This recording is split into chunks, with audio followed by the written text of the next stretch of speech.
오늘 저는 이 부활주일 기념예배를 통하여 반드시 다시 살아나는 부활의 소망이라고 하는 이 제목으로 말씀을 같이 나누겠습니다.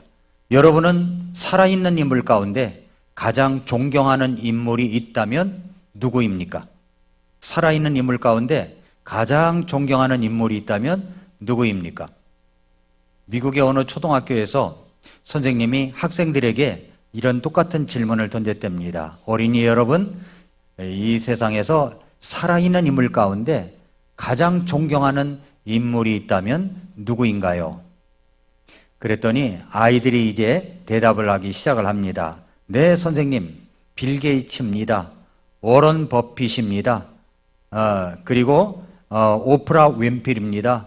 그리고 마더 테레사입니다. 빌리 그레함입니다. 이렇게 이제 대답을 했습니다. 그러자 어떤 소녀가 손을 번쩍 들고 말하기를, 선생님, 저도 존경하는 인물이 있습니다. 누구냐고 물으니까 예수 그리스도십니다 라고 대답을 했대요. 그랬더니 선생님이 하시는 말씀이, 얘야, 살아있는 인물 가운데서 존경하는 인물을 말해봐. 그랬더니 이 아이가 정색을 하면서 하는 말이, 선생님, 예수 그리스도께서는 살아계십니다. 아멘입니까? 예, 예수 그리스도는 살아계십니다. 예수님은 살아계십니다. 그런데 우리는 부활하신 주님을 믿는데, 그 부활의 능력이 나를 통해서 나타나고 있느냐 하는 겁니다. 오늘 찬양대에 찬양을 드리면서 주께서 내 마음을 다스리신다면 다스리심의 결과가 나타나야 되는데, 그 다스리심의 결과가 나타나느냐 하는 것입니다. 부활의 능력이 나타납니까? 예수 그리스도는 살아계신 하나님이시고 부활의 능력의 주님이신데, 부활의 능력의 주님이 내 마음을 다스린다면 그 부활의 능력이 나타나야 되는데, 그 부활의 능력이 나타나고 있습니까? 나타나고 있어요? 우리 얼굴을 보면, 우리 생활 태도를 보면 부활의 능력은 없는 것처럼 살아갈 때가 참 많이 있습니다. 예수님이 살아계시는데 왜 나를 통해서 그 부활의 능력이 나타내지는 못하고 있는 것일까요? 예수님께서 이 땅에 계셨을 때 그를 따르는 사람들 중에 그 부활의 능력을 체험하게 하는 사건들이 몇 가지가 있었습니다. 그 중에 오늘 본문 가운데 베다니 마을에서 일어난 사건입니다. 그것은 바로 나사로가 살아나는 기적이었습니다. 이 베다니라고 하는 이 마을은 예루살렘에서 올리브산 너머에 3, 4km 떨어진 아주 작은 마을이었습니다. 그런데 이 마을은 베다니, 본래 이름은 베이트 아니라는 말인데 가난한 이의 집이라는 뜻이에요. 가난한 이의 집.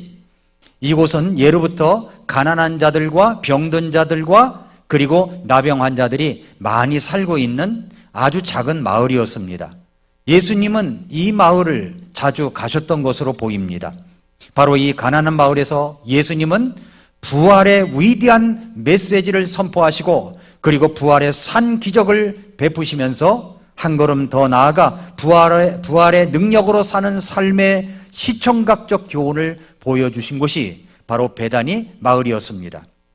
사랑하는 성도 여러분, 우리가 부활의 주님을 믿습니다. 할렐루야 할렐루야 외치며 주님께서 나를 다스리시는 그 놀라운 찬양을 통하여 우리 부활의 주님이 능력 있게 나타나심을 우리는 믿습니다. 그런데 여러분 생각해 보세요. 부활의 믿음을 넘어서서 우리 생활을 통하여, 우리 얼굴을 통하여 부활의 능력이 나타나고 있는가 하는 겁니다. 부활의 능력이 나타나고 있습니까? 부활의 주님이 나타나고 있습니까?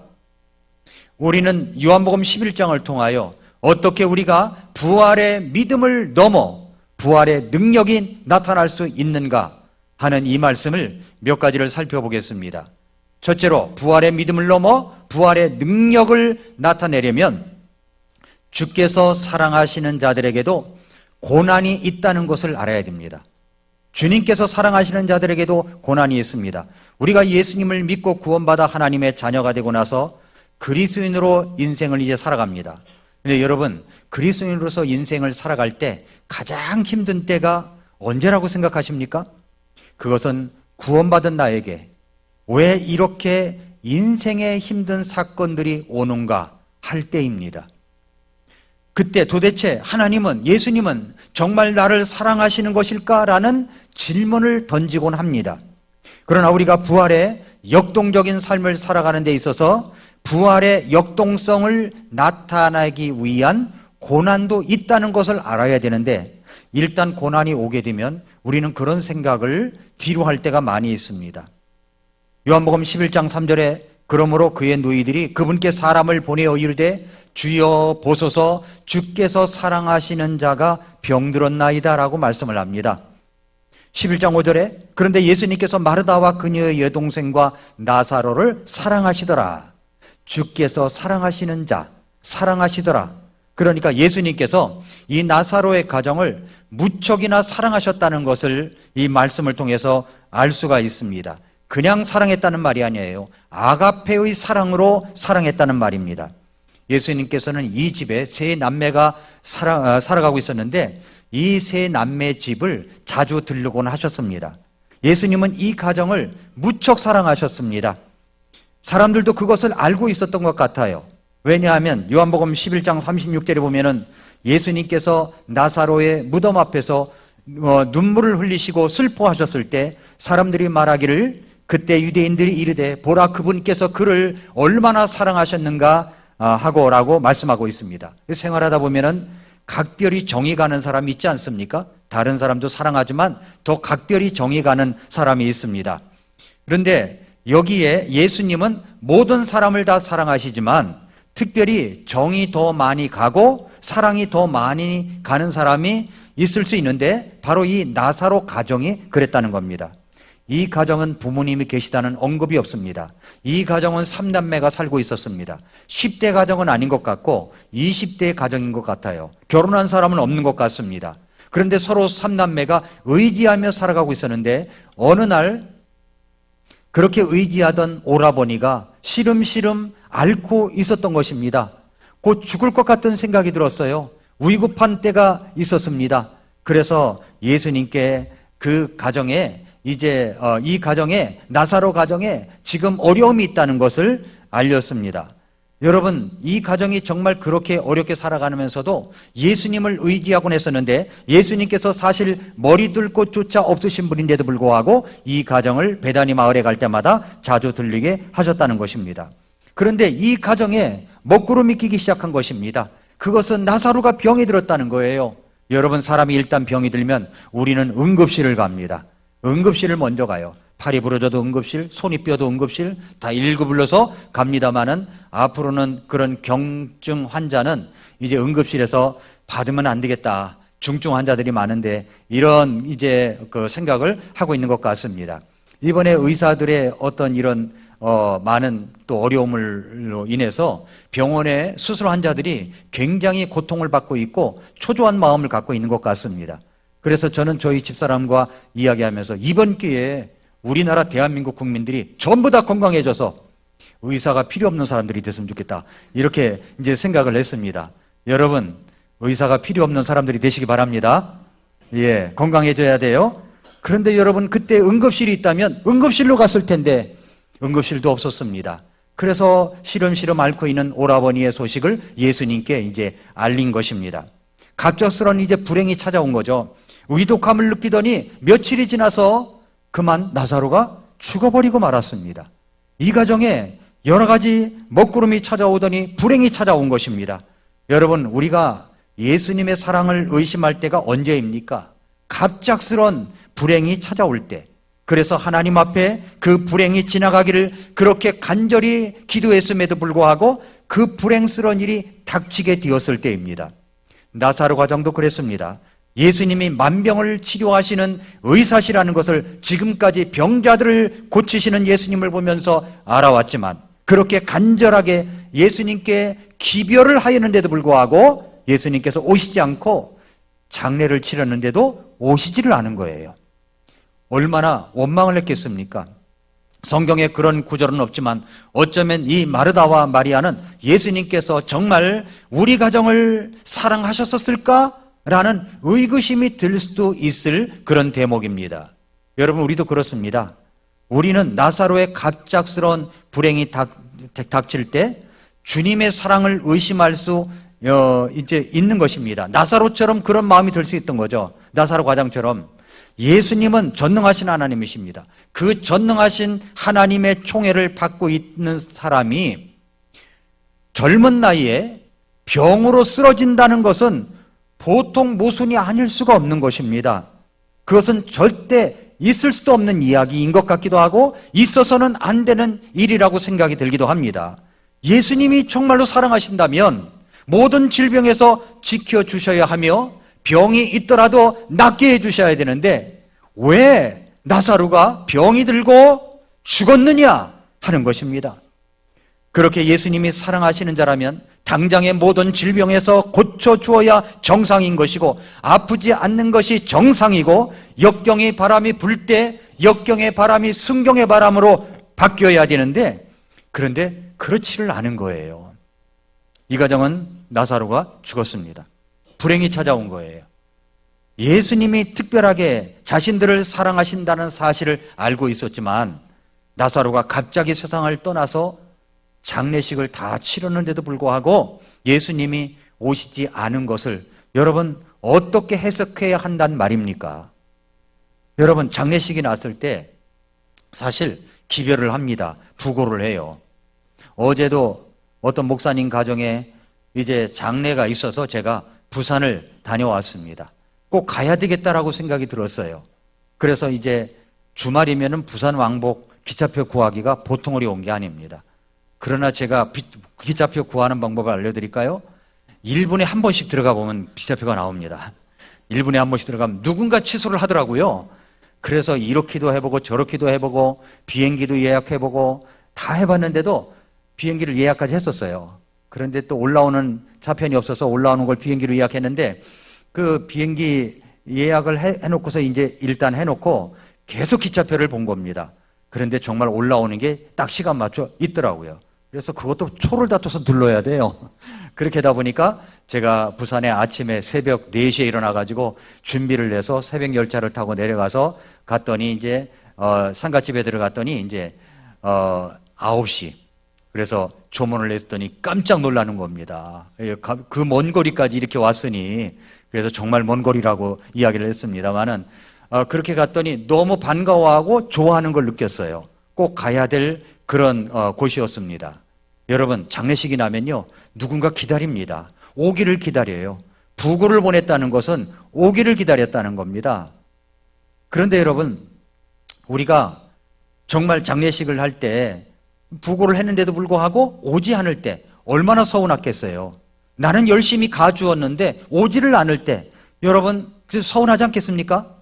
여러분, 나사로 가정을 생각해 보세요. 오라버니가 죽었어요. 오늘 말씀에 그랬잖아요. 예수님께서 지극히 사랑하시는 가정이라고요. 그런데도 불구하고 예수님이 장례식을 치렀는데도 오시지 않았다고 하는 것은 서운하게 생각하면은 얼마나 서운했을까를 여러분 한번 생각해 보시기 바랍니다. 나사로의 죽음이 갑작스럽게 그렇게 이제 죽음이 찾아왔는데 예수님이 오시지 않았을 때 여러 가지로 많은 생각이 있었을 것입니다. 여러분, 우리는 이렇게 생각할 수가 있습니다. 내가 예수님을 믿고 있는 이상 병든 것은 없어야 한다고 생각할 수가 있습니다. 내가 지금까지 신앙생활을 잘하고 있는 이상 누군가 불행한 파국을 맞아서는 안 된다고 생각할 수가 있습니다. 오히려 병마도 물러가고 그리고 불행도 물러가야 된다고 생각할 수가 있습니다. 그러나 여러분, 나사로의 죽음이 갑작스럽게 찾아왔듯이 우리 믿는 그리스도인들에게도 어느 날 갑자기 불행스러운 일이 올 수도 있고 고통스러운 일이 닥쳐올 수가 있습니다. 예수님께 기별을 했죠. 네, 나사로 가정은 예수님께 기별을 했지만 우리도 예수님께 기별을 하지 않습니까? 예수님의 이름으로 기도를 하지 않습니까?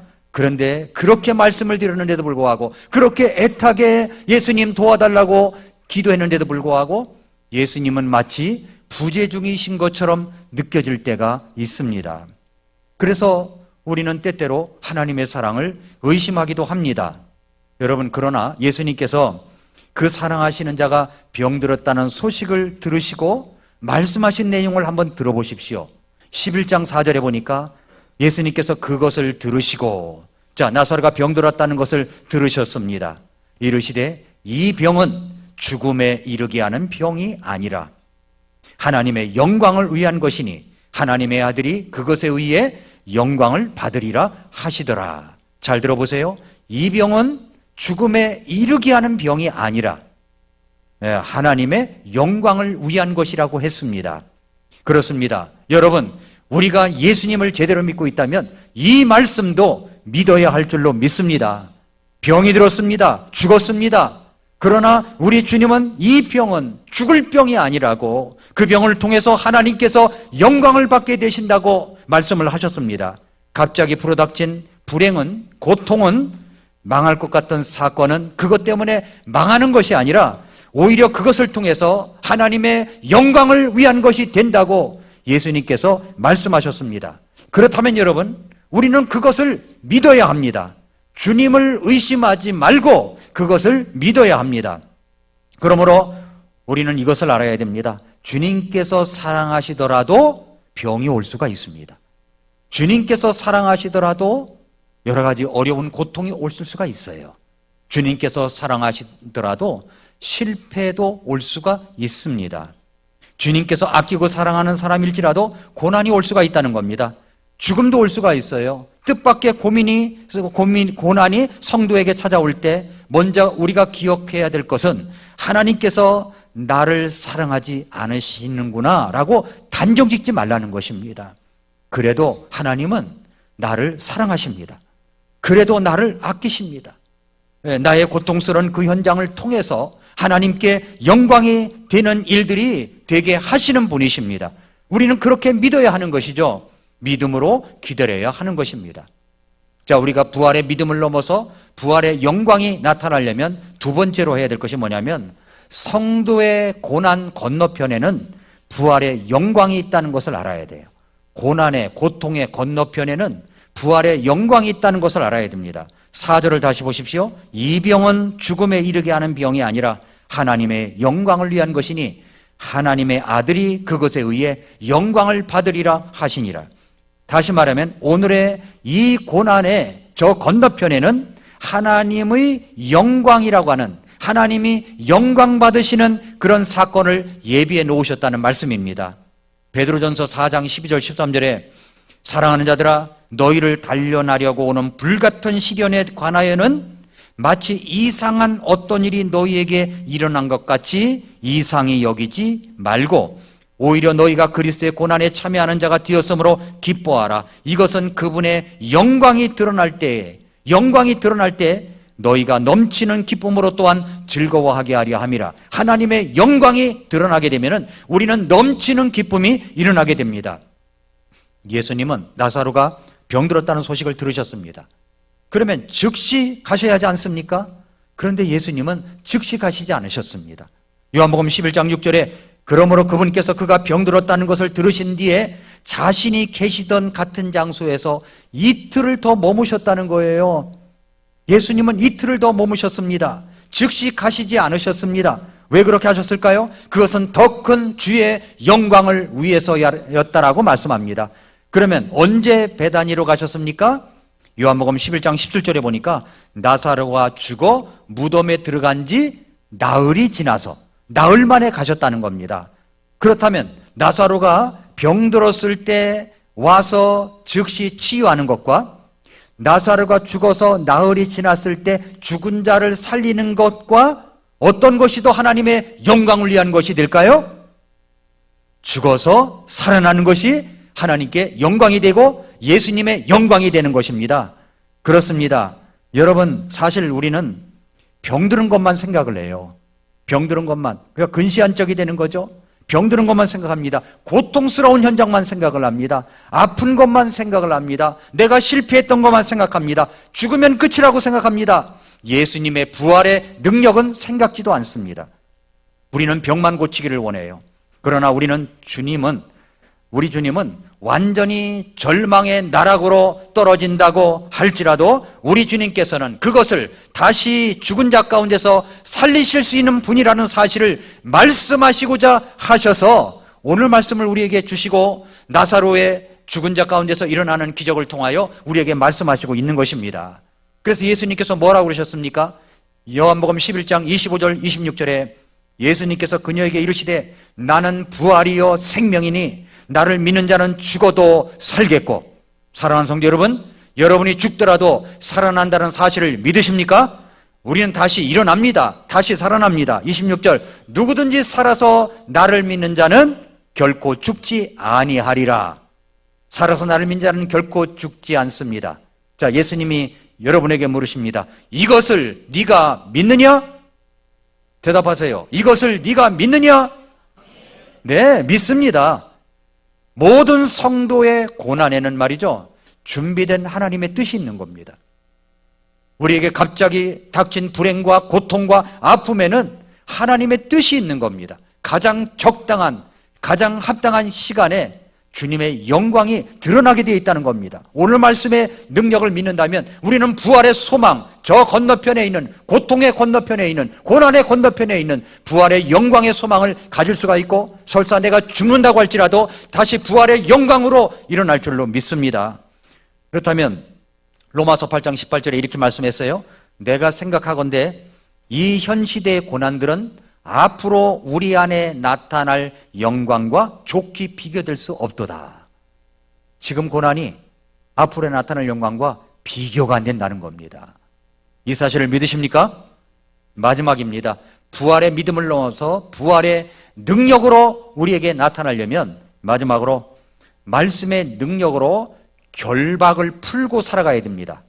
결박을 풀고 살아감을 배워야 합니다. 이제 우리는 사망의 결박을 풀고 살아갈 줄 알아야 됩니다. 그것은 말씀하시는 주님의 능력이 있어야 됩니다. 주님께서는 이미 말씀하셨습니다. 이제는 사망의 결박이 나를 묶어둘 수가 없습니다. 이제는 결박을 풀고 진정한 말씀의 자유함을 갖고 살아가야 됩니다. 요한복음 11장 43절 44절에 그분께서 이렇게 말씀하시고 무덤 앞에서, 나사로의 무덤 앞에서 말씀하시는 거예요. 큰 소리로 외쳐 나사로야 나오너라 하시니 죽은 자가 수위로, 손발이 수위로 묶인 채 나오는데 그의 얼굴이 수건으로 묶였으므로 예수님께서 그들에게 이르시되 그를 풀어주어 그가 다니게 하라. 풀어주어 다니게 하라. 풀어주어 다니게 하라. 묶였던 수족들, 수위로 묶였던 것들을 풀어주어 다니게 하라. 영혼의 자유함을 갖고 살아가는 말씀입니다. 예수님께서 나사로야 나오라 하시니까 죽은 자가 살아서 나온 거예요. 그러나 나사로는 아직 자유롭게 움직이지 못합니다. 아직 그를 묶고 있는 것이 있었습니다. 사망의 줄입니다. 사망의 끈입니다. 사망의 옷입니다. 그래서 주님께서 풀어주어 다니게 하라 말씀했습니다. 그래서 나사로는 자유의 몸이 되어 살아있는 자의 모습을 안고 자유를 만끽하고 살아가게 된 것입니다. 예수님을 믿고 구원을 받았는데 내 안에 정말 예수님 믿고 구원을 받았다면 부활의 능력이 나타나야 되는 거예요. 어떤 것에 우리가 묶여가지고 살아가서는 안 된다는 겁니다. 구원은 받았는데 세상의 족쇄에 물려가지고 세상의 시스템에 내가 묶여서 묶인 채로 살아가서는 안 된다는 거죠. 예수님을 믿고 구원을 받았으면 구원의 영혼의 자유함을 갖고 믿음으로 살아가야 되는데 믿지 못하고 세상의 시스템에 모든 것에 나를 묶어놓고 살아가는 거예요. 누가 나서 나를 묶어주는 게 아니야. 그냥 내가 묶어버리고 살아가는 경우가 얼마나 많은지 모릅니다. 부활은 믿지만 부활의 능력은 나타나지 않는 겁니다. 어떤 대학생이 있었습니다. 그는 청년 시절에 머리도 좋았고 똑똑했고 또 신앙도 좋고 꿈도 많았던 청년이었어요. 그런데 대학을 졸업할 즈음에 갑작스럽게 몸이 이상이 생겼어요. 온몸의 기운이 쭉 빠지고 모든 일에 의욕을 잃어버리고 그런 갑자기 병이 찾아온 거예요. 그래서 이 병원 저 병원을 다니며 검사를 해도 잘 나오지 않고 계속 이제 대학병원마다 찾아다니게 됐습니다. 정확한 병명을 찾아내지 못해가지고 나중에 안타까워하다가 그 병명이 밝혀졌는데 그 병명이 근육무력증이었습니다. 근육무력증이 뭐냐면 근육이 시간이 지나면서 계속 빠져나가지고 나중에서는 말라 비틀어서 죽는다는 병입니다. 그것이 고칠 수 없는 그런 병이었어요. 여러분 생각해 보세요. 아직은 새파란 청년이, 그것도 예수님을 잘 믿고 있다는 그 청년 형제가 이런 병에 걸렸으니 얼마나 눈앞이 캄캄했겠습니까? 치료받을 길만 있으면 좋으련만 그 병은 치료가 불가능한 병이었습니다. 나중에는요, 연필을 들 힘도 없었대요. 그 정도로 악화가 되었습니다. 자연히 이제 퇴원을 해가지고 고칠 수가 없으니까 방 안에 틀어박혀서 누워있는 시간이 많아졌습니다. 그는 하나님께 얼마나 많이 기도했겠습니까? 얼마나 살려달라고 했겠습니까? 간절히 기도했어요. 그러나 하나님께서는 그 간절한 기도를 들으시는 것 같지가 않았습니다. 주님은 가만히만 계시는 것 같이 생각이 들었습니다. 여러분, 우리 생각에는 그런 병이 들면 하나님 앞에 나아가 주여 사랑하시는 자가 병들었나이다 하면 우리 주님께서 오냐 알았다 가만히 기다려라 즉시 가마 이렇게 해서 싹 고쳐주시기를 우리는 기대하고 있습니다. 그런데 이 청년은 1년이 지나고 2년이 지나고 3년이 지나도록 아무런 소식이 없는 거예요. 그 투병을 하는 동안 그는 이제 새로운 취미를 갖게 되었습니다. 조금이라도 기운이 날 때면 길을 쓰고 책을 읽었어요. 책장을 넘길 힘도 없었지만 길을 쓰고 책을 읽었습니다. 그 아픈 기간 동안 사서 읽은 책만 3,000권이 넘었답니다. 그리고 8대 일간지를 모두 다 구독을 해가지고 1면부터 마지막 면까지, 특별히 경제면은 더 집중적으로 다 봤다는 거예요. 날마다 봤다는 겁니다. 날마다 그렇게. 그는 이제 그렇게 세월이 흘러서 3년, 4년, 5년 이란 세월이 흘렀습니다. 근데 5년 차 될 때 이 병이 갑자기 나버렸어요. 갑자기 나버린 겁니다. 그래서 이 청년이 이제 기운을 가지고 그때부터 내가 사업을 해야 되겠다. 책을 많이 읽다 보니까 내가 사업을 하면 이런 일 저런 일을 해야지 라고 구상을 했던 꿈 리스트 작성을 하고 그랬었는데 이것을 해야 되겠다 저것을 해야 되겠다 라고 생각했던 것을 실천하기 시작했어요. 그래서 이화여자대학교 앞에서 보따리 옷장서부터 시작을 했답니다. 그는 작지만 믿음을 갖고 장사를 하기 시작했습니다. 하나님이 나를 고쳐주셨으니까 내가 믿음을 갖고 장사를 해야지. 내가 믿는 크리스천의 기업을 일으켜야지. 그 출발이 지금은 엄청난 자산을 갖고 있는 회사로 성장을 했습니다. 그 회사가 바로 이랜드 회사고 박성수 회장 이야기입니다. 왜 우리는 생각할 때 왜 하나님께서 그를 5년간이나 묶어주셨을까요? 묶어두셨을까요? 그것은 그분을 향한 하나님의 놀라운 계획이 있었다는 것을 나중에야 알게 된 겁니다. 당시에는 몰랐어도 나중에는 알게 된 거예요. 여러분, 우리가 성공적인 기업 경영을 위해서는 꼭 필요한 두 가지가 있다고 합니다. 크리스찬으로서의 성공 기업 경영을 위해서는 첫째는 뭐냐면 기업을 하나님의 뜻대로 정직하게 경영해야 되겠다는 것입니다. 정직하게 경영하는 거죠. 다른 하나는 다방면에서 많은 사람들이 이끌을 수 있는 광범위한 지식을 갖는 것이었습니다. 그런데 5년 동안 읽었던 책과 신문기사 모든 자료들이 그 뒤에 10년 동안 회사를 경영하는데 꼭 필요한 기본 재산이 되었다는 것입니다. 책을 읽으면서 내가 사업을 하면 이렇게 해야지 저렇게 해야지 생각한 아이디어가 엄청나게 빼곡히 바인더에 있었는데 그것을 실천하기 시작했다는 거예요. 그 중에 하나가 뭐냐면 비서에게 성경 암송 시켜야지. 그래서 비서에게 성경 암송을 시킵니다. 69절 해봐, 189절 해봐. 그렇게 시작을 했고, 그리고 자신이 읽은 책 100권 가운데 추천도서 한 권을 만들어가지고 계속 이제 회사에다 올리는 거예요. 그래서 추천도서를 회사원들이 읽게 합니다. 이랜드에서는요, 대리나 과장으로 승진할 때 승진시험을 치른답니다. 그것을 이랜드 고시라고 한대요. 이랜드 승진고시라고 합니다. 근데 어떤 과정을 거치냐면은 첫 번째 시험이 이랜드 스피릿 시험이래요. 그것이 뭐냐면 이랜드 경영 철학이 18가지 있는데 18가지 주제가 있는데 한 주제당 2페이지에서 4페이지가 되는데 그 2페이지에서 4페이지 되는 18가지 주제를 다 써야 된답니다. 두 번째 시험은 뭐냐면 필독서 시험입니다.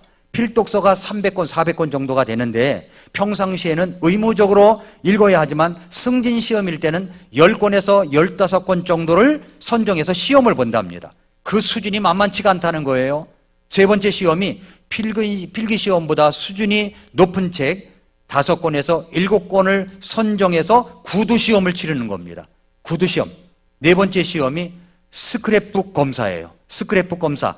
자신이 하고 있는 업무 분야나 관심 분야의 정보를 모아놓은 것인데, 문구점에서 파는 스크랩북 아시죠? 그 스크랩북에다가 빼곡하게 자신의 전문 분야를 스크랩을 한 것을 갖다가 내야 되는 겁니다. 5번째 시험이 업무 성과에 대한 리포트 제출을 해서 심사를 받아야 되고, 6번째 마지막 시험이 뭐냐면 자기 바인더를 갖고 와야 되는 겁니다. 예, 이랜드 바인더 유명합니다. 이랜드 바인더를 통해서 3P 바인더가 나온 거예요.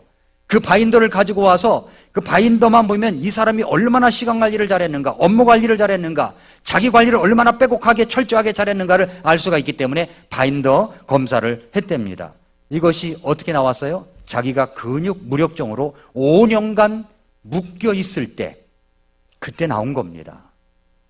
성도 여러분, 하나님이 나를 왜 묶어두고 계실까요? 생각해 보셨나요? 왜 하나님께서 내가 그렇게 기도하는데도 아직까지도 응답이 없다고 느껴지십니까? 왜 그럴까요? 생각해 보셨습니까?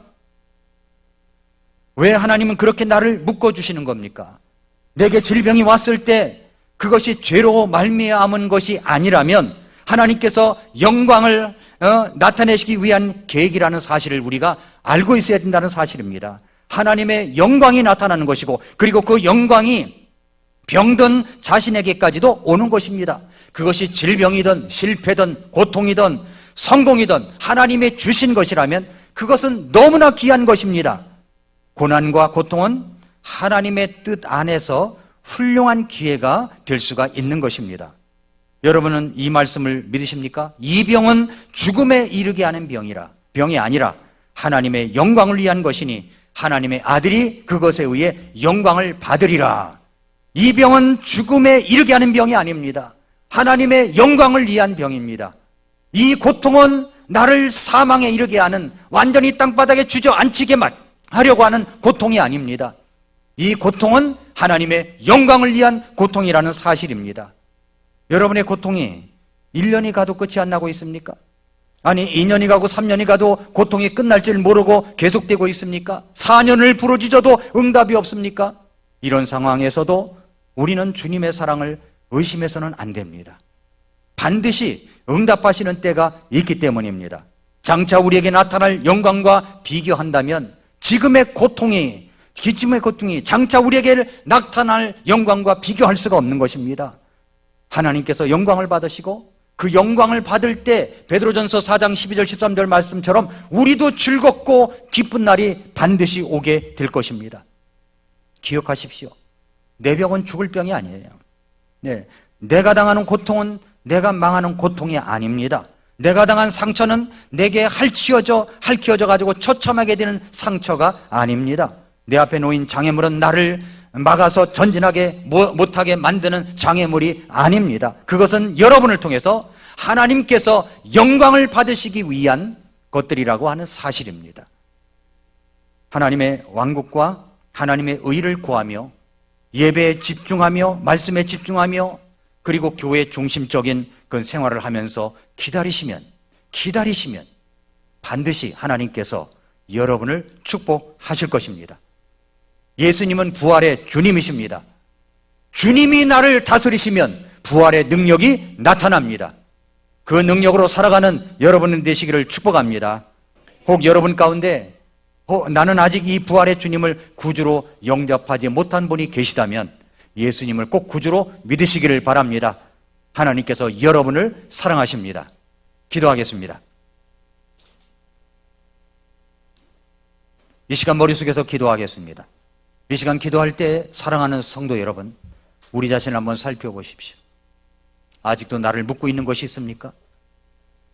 나를 자유롭게 하지 못하고 묶어두는 것이 있습니까? 1년이 가도 2년이 가도 3년이 가도 풀리지 않는 고통이 있으십니까? 왜 그럴까요? 왜 그럴까요? 예수님은 나사로가 병들었을 때 왜 집 가고 오시지 않았을까요? 예수님은 나사로의 장례식에 왜 직접 가시지 않으셨을까요? 이 병은 죽을 병이 아니다. 이 병을 통해서 하나님의 영광, 하나님의 아들이 영광 받으시기 위해서 그런 것이다 말씀하셨습니다. 하나님이 여러분을 사랑하십니다. 하나님이 여러분을 붙드십니다. 기다리십시오. 부활의 능력의 주님을 붙들고 기다리십시오. 하나님께서 여러분을 축복하십니다. 우리 이 시간 한번 기도할까요? 하나님, 내게 닥친 고통과 어려움이 있다고 할지라도 끝까지 주님을 붙들고 살아가겠습니다. 하나님, 내가 내 자신을 세상의 시스템에 묶어두는 것이 아니라 영혼의 자유함을 갖고 부활의 능력을 믿으며 믿음으로 살겠습니다. 주님 도와주시옵소서. 같이 기도하겠습니다.